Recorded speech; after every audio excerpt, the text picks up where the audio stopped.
خروجه ب 20 جنيه.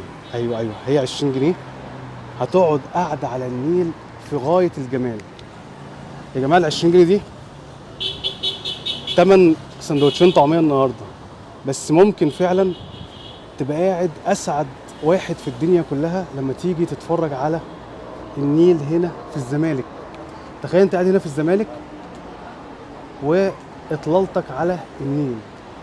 طيب دي حديقه اسمها حديقه العبور، من الحدائق اللي انا شخصيا بعشقها.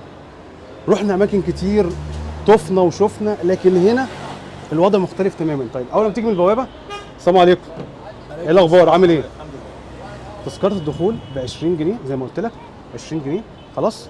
تقطع التذكره من هنا وقدامك زي ما انت شايف اجمل اطلاله على نيل الزمالك. بتقعد طبعا، ده اشبه بمسرح مفتوح.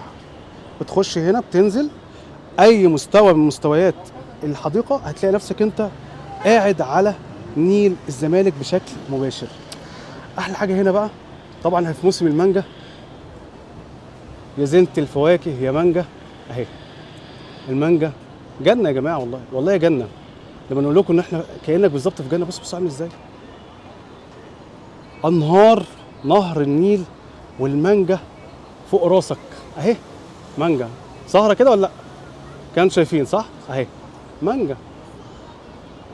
طيب تنزل طبعا في قعدات هنا وفي كراسي، كافيتيريا. المشروبات ستارت من 25 جنيه، يعني تاخد مشروب ومعاك اكلك وشربك، ينفع انك انت تيجي بيه وتقعد وتستمتع بالاجواء العالميه هنا في حديقه العبور. طبعا انا دخلت هنا اهو، طبعا عشان الخصوصيه بتاعت الناس بنحاول ان احنا نبقى حريصين على ان محدش يظهر. لكن بصراحه بصوا ايه ده، بصوا يا جماعه، بصوا المنظر وقت الغروب. الدنيا حر، لكن هنا انت في تكييف رباني طبيعي، طبيعه مختلفه تماما. اشجار المانجا فوقي، ده شجر مانجا والله ده شجر مانجا بس لسه صغير، لسه ما طرحش. بصوا اجواء يا جماعه، اجواء. قلت لك في عندهم كل حاجه انت ممكن تبقى محتاجها، اكل شرب بكل حاجه، ويعتبر اسعار على قد الايد. قلت لك اقل مشروب مثلا زي الشاي 25 جنيه، الدخول ب 20 45 جنيه يا عم، 50 جنيه ومعاك اكلك وشربك. اقرب محطه مترو صفاء حجازي، هتتمشى تقريبا 10 دقايق 12 دقيقه هتلاقي نفسك انت هنا. طيب هي فين؟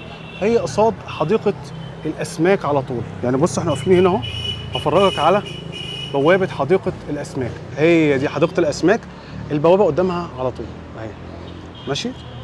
وطبعا المانجا فوقك على طول، يعني ربنا يرزقنا كده بمانجا تقع علينا دلوقتي ناخدها، يبقى كده ما شاء الله اللهم بارك. اجواء حلوه قوي. هنحاول كده ننزل ونقرب من النيل وافرجكم. انت قاعد بقى النيل على النيل والمراكب رايحه جايه قدامك ماشي. طيب انت بقى بص، لما بتنزل انت هنا عشان تبص البصه اللي على النيل، القعده اللي على النيل، اللهم بارك. اجواء عالميه، اجواء عالميه. طيب الكافيتيريا بص، اللهم بارك ما شاء الله. انت قاعد بينك وبين النيل، هو ده السور ده. سلام يا جماعه.